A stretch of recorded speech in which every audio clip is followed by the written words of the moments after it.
Welcome to another episode of Theological Pipe. News, culture, sports, politics, and everything else from a theological perspective. It's all summed up in love. What should I do? Tell me. God is good. Give it to me, give it to me, give it to me, give me peace. Give me peace. Put that in your theological pipe and smoke it. Hey, welcome to another episode of Theological Pipe. As always, if you're watching on YouTube, click subscribe, comment, like. If you're listening on Apple or Google or Spotify, click the subscribe button.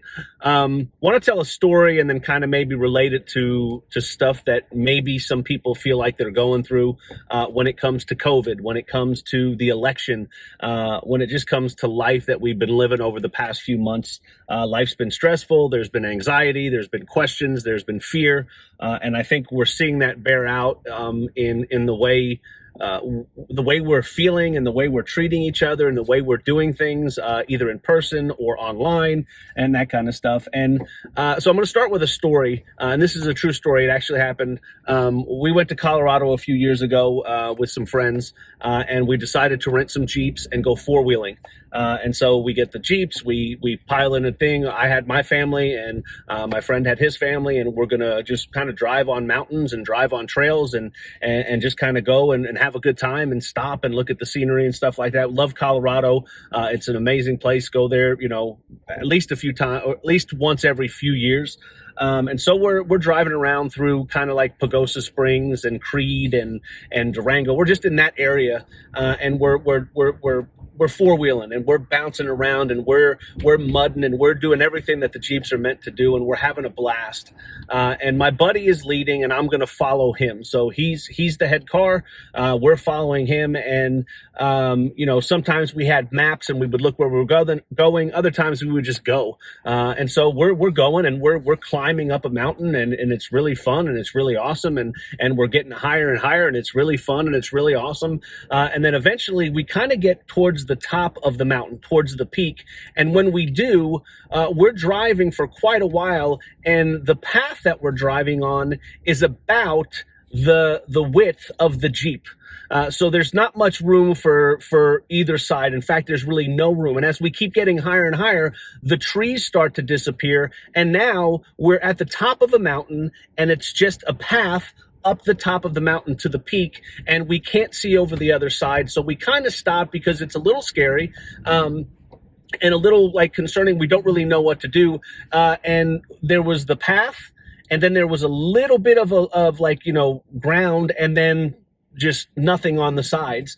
And so my buddy gets out, and he kind of hugs the edge of his Jeep, and he gets out behind his Jeep, and I get out and I hug the front of my Jeep, and we go and we start to talk. And as we're talking, we're trying to figure out what we're going to do, because we're not really sure if we go straight and we go over that side of the mountain. We don't know what's on the other side, and can we handle it? And what made it worse is it was raining really, really hard at this point. So it was nice up until this point, but now it's raining really hard. So me and my buddy are standing out there with our hoodies on, with our, hoods over our head. It's raining, it's windy, and all of a sudden it starts to hail. So now it hurts to stand out there. It's hailing, it's windy, it's raining, we're at the top of a mountain, and now it starts to we have lightning strikes. And I know a lot of people see lightning off in the distance, and it's pretty and everyone likes lightning. But when it's so close that you can see it flame out and you can hear it sizzle, that's how close the lightning was when we're up on this peak. So we are on a peak in Jeeps on a trail that's no bigger than the Jeeps, going up a mountain. It's rainy. Now the road, the trail that we're on is going to be slippery and wet and muddy, and we don't know what to do. So none of us are in a good mood, this is awesome, but we were freaking out. And so he says, hang on a second, let me go, and I'm gonna, it was probably 100 yards or so, he was gonna climb up the rest of the trail to the top of the mountain and look over the other side just to see what was on the other side, because hopefully what we were hoping is if we got up to the top of the peak and we went down, then all of a sudden maybe it would be smooth sailing, or it would be a wide open field or something like that. That's kind of what the plan was, or what the goal, what we were hoping would happen. So he runs up there. It's still raining. I'm still outside. He comes running back. And as he's coming back, I could just tell by his body language like it wasn't good. He's kind of shaking his head, and he comes over to me and he goes, yeah, there's no way, because the path goes straight up, and on the other side it goes straight down and then a hairpin turn, and there's absolutely nothing on the other side. So it's raining, it's hailing, it's lightning out. He goes, I don't even know if we can stop. If we put the brakes on, we might just slide down. So we're on top of a mountain, and we have nowhere to go, and it's hailing and it's lightning out. So we decided we were going to throw it in reverse and go reverse until we could find a place to turn the Jeeps back around. So in the middle of a storm, when it's hailing out, we are in our Jeeps and we are driving backwards to try to find a place to turn around. And it was quite a while. It wasn't like just a few hundred feet or a few hundred yards. It was a while that we were going backwards. We finally got back to a point where the trail got a little bit bigger, and there was one area where we were able to turn the Jeep around without it sliding. And if it did slide, it would slide into back of a tree, and then we would hopefully be able to whip it around so we can at least now go forward instead of going backwards down the trail. So we get to that point. I'm not really confident in my abilities to do this, so he gets out. Since he's the one that led us up the mountain, he's going to do it. So he turned my Jeep around. He got in his Jeep. He turned his Jeep around. We actually wound up in driving different Jeeps. I was now driving his family. He was driving mine. And down the mountain we head. And we got past the most dangerous part. It was still raining a little bit. And then we got down, and it was actually not that bad. And we were doing good. So we escaped. We made it. And the whole way down, since I was riding with his wife, she was like, oh, I can't believe he put us up that trail. I told him not to go up there. I knew it would be dangerous.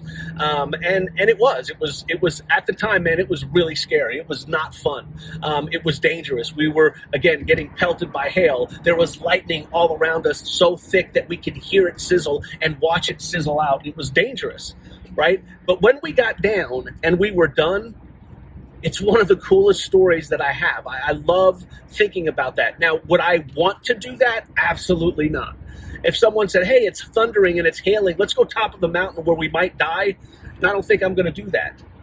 But the fact that we went through it, and now I have that story, and I can say that I was on top of a mountain. I saw lightning strikes so close that I can hear them. It was hailing, that we had to ride in reverse. It was just an amazing, unbelievable story, and it's one of those things that you don't want to go through, and when you're going through it, you don't like it, but when it's over, you realize that, man, that was awesome. And there's not many people that probably go through I know there's some, not like we're like special or unique, but very few people probably would have done what we did. Go up on top of a mountain during a storm when it's hailing and lightning and and have to drive backwards, let's say half a mile to a mile before we could turn our Jeeps around. But going through it, it wasn't fun, right? Being in the middle of it, it wasn't fun. But looking back on it right now, I say it was awesome. It was an incredible thing. And I don't want to say like I learned some special lesson, because I don't think I did.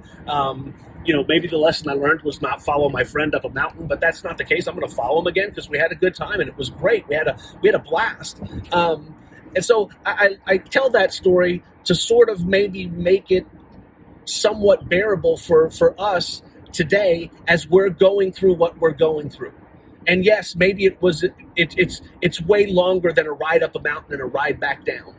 But it's also maybe, not as dangerous to being close to being struck by lightning. But the fact of the matter is, we're going through a tough time right now. We're going through testing. We're going through trials. We're going through tribulations. And if you're a believer, you know that the Bible says that trials and tribulations are going to come. And we also know that the Bible says that trials and tribulations produce in you good things. They produce good character, perseverance, and stick-to-itiveness, and faith, and patience, and all the things that we would say are good qualities. They are produced in us when we go through tough times. So I'm not saying, put on a silly smile and just smile with the fact that we're going through through tough times, but do believe and do put your faith that God knows what he's doing, and that even though we are going through tough times, that at the end, there's going to be good character produced in you. There's going to be good qualities come out of this. There's going to be good stories that you're going to have. And I'm not saying you'll look back and laugh, but maybe you will. Maybe you'll look back and say, I can't believe that during this time, this is what I was thinking or doing, and look how we got out of it. Or maybe you started a new, there's just so many possibilities. So keep the faith. don't get so concerned with things that you become somebody you're not. Right? Don't let your fear or your anxiety or your depression or your loneliness or your sadness or just the things that you don't understand that are going on. And again, not just with COVID, with the election. Will the election be overturned? Will it not be overturned? What happens if it is? What happens if it isn't? All those things are going to happen, and they're going to happen the way they happen. What we can control is our reaction to them. And I think putting things into perspective to say, how many of us have gone through storms in life? Every single person that's listening to this or watching has gone through a storm. And I would pretty much say every single person who's gone through a storm that went through it and got through it will look back on it and say, here's the lessons I learned. And here's the good things that came out of that thing, no matter how tough it was, no matter how scary it was, no matter how concerning it was when you were going through it. And not saying you want to go through it again, but the fact that you went through it and survived and you learned something, that's a good thing. So that's going to happen with this. It's going to happen with the elections. It's going to happen with COVID. It's going to happen with the unrest that's going on. It's going to happen. Why? Because, again, if you're a believer, and this is Theological Pipe, if you're a believer, you have promises in the Bible that say so. And so that's what I think we should focus on, and not worry about getting in fights on social media with people, and not worried about, having questions on, is this person doing the right thing, or is this going on? Get involved and do those things. And I said the other day, the weapon that we have as Christians is to pray. So pray about those things, have a heart for those things. But at the end, deep down in your soul, you need to understand that God's in control, and he's going to see you through the storm. He's going to see us through this storm because he's God, and he promises us that he's going to do that. And he promises, as you go through a storm, at the end of it, there's good things. There's good characteristics that will come to light in your life because you went through those storms. So that's my story. We all go through storms. We're all going through storms. They're all tough times that we're dealing with. But in the end, there's good that can come from it. And I think if we focus on those things and focuses on the promises that God has in the Bible, that trials and tribulations come to everybody and good things can come from them, I think that'll be a good thing. So put that in your theological pipe and smoke it, and be nice, and we'll see you next time. Well, bye.